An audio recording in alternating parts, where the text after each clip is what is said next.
ሁለተኛው ክፍል ወደ እነሱ መጽሐፍ እንሄዳለን።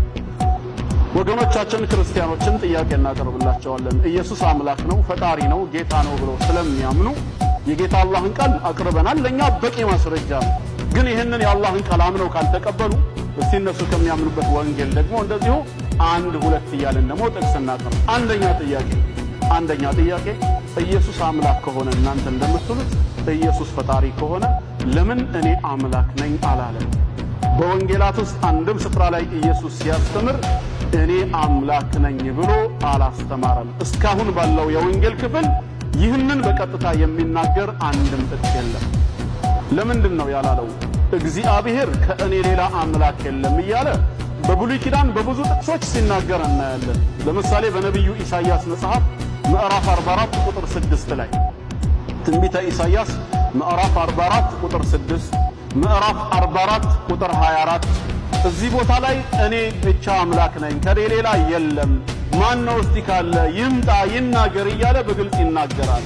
ታዲያ ልክ እግዚአብሔር ከኔ ሌላ አምላክ የለም እንዳለው ኢየሱስ ማለት ራሱ ያ እግዚአብሔር ከሆነ በወንጌላት ውስጥ ሲያስተምር ለምን እኔ አምላክ ነኝ አላለም ብሏል ካሉ ማስረጃ እንፈልጋለን። የቱ ጋር ካላለ ደግሞ ለምንድን ነው ያላለው?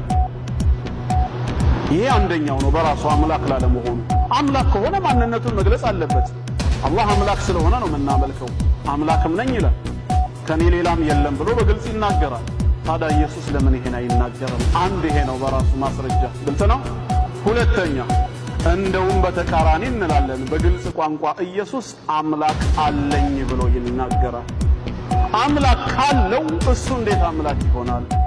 ዮሐንስ ወንጌል ምዕራፍ 20 ቁጥር 17 ላይ በዮሐንስ ወንጌል ምዕራፍ 20 ቁጥር 17 ላይ መቅደላዊት ማርያም እንደ መጽሐፍ ቅዱስ አስተምህሮ 7 አጋንንት ያወጣላት ማለት ነው ከመቃብሩ በስተውጭ ቆማ ጌታዬን ወስደውታል ብላ እያለቀሰች ነበር። ኢየሱስ ከኋላው ሆኖ ማርያም ብሎ ጠራት። እርሱ መሆኑን ስታቅ ረቡኒ አለችው፣ በዕብራይስጥ ማለት ነው። እዛው መጽሐፍ ላይ ሲናገር ትርጓሜውም መምህር ሆይ ማለት ነው። ልትነካው ስትመጣ ምን አላት? ቁጥር 17 ላይ አትንኪ፣ ገና ወደ አባቴ አላረኩምና ነገር ግን ወደ ወንድሞቼ ሄደሽ አለ። ወንድም አለው ማለት ነው ዒሳ። እኔ ወደ አምላኬና ወደ አምላካችሁ ወደ አባቴና ወደ አባታችሁ አርጋለሁ ብሏል ብለሽ ንገሪያቸው አላት። ላካት ምን ብላ እንድትናገር ለሐዋርያቶች? እኔ ወደ አምላኬና ወደ አምላካችሁ ወደ አባቴና ወደ አባታችሁ አርጋለሁ ብሏል። ዒሳ አለይሂ ሰላም